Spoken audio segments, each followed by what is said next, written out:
Hello, everyone. My name is Stephen Whitman, and glad to be in the class. Glad to be learning about race. I am supposed to research a little bit about um, secondary mortgage markets. Since our last name begins with a W. I found out a lot of interesting things about secondary mortgage markets. I honestly I had no idea what they were or that they existed. But let's start with a few definitions. So basically, and this is all from Investopedia definitions. A secondary mortgage market is the market where mortgage loans and servicing rights are bought and sold between mortgage originators and mortgage aggregators. So basically, it's a market like the stock market in a sense, where there is a buyer and a seller. In this case, the buyer and sellers are mortgage originators and aggregators. Now, a mortgage originator is an institution or individual that works with a borrower to complete a mortgage transaction. So it can be a mortgage broker or a banker. So basically, this is just a fancy word for someone going to the bank and working with the bank to buy a loan. Okay, so now I want to explain here why we call market secondary. Okay, it's a lot like the stock market in the sense where when shares are bought originally, when they're first sold out, when a company comes out as public, those are original shares. And the entire stock market, in a sense, when everything is bought and sold, that's a secondary market because it's something that is being owned at the time or has been owned before. And so this is kind of the same situation.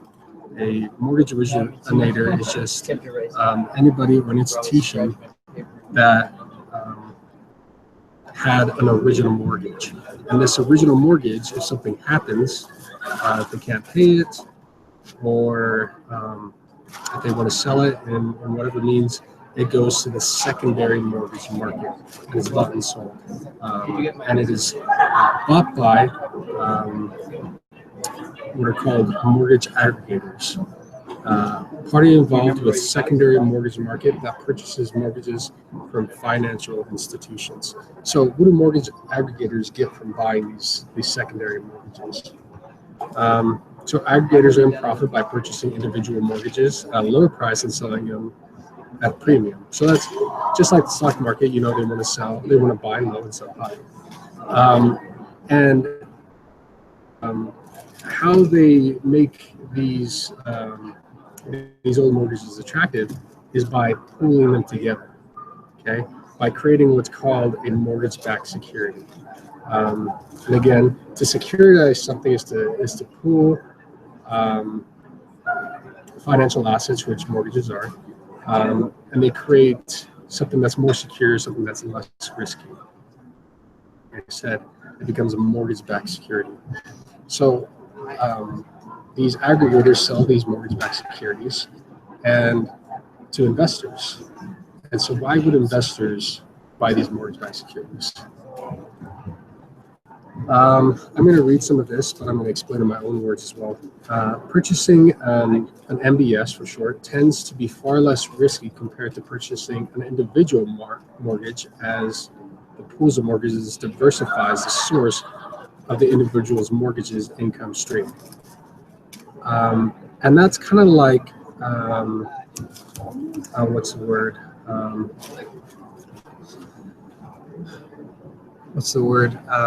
Vanguard.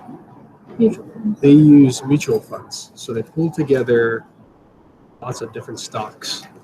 And people pool their money together and buying these pooled stocks because it's less risky. And it's somewhat of the same thing here. When an investor invests in a mortgage-backed security, he's essentially lending money to a home buyer or business. An MBS is a way for smaller regional banks to lend mortgages to its customers without having to worry about whether customers have the assets to cover the loan. And many times, people who are putting together mortgage-backed securities are governments, or big financial banks. So people don't really have to worry about whether or not the investment is going to be risky because it's backed by something so strong. Anyways, that's the end of my slide, and thank you for listening.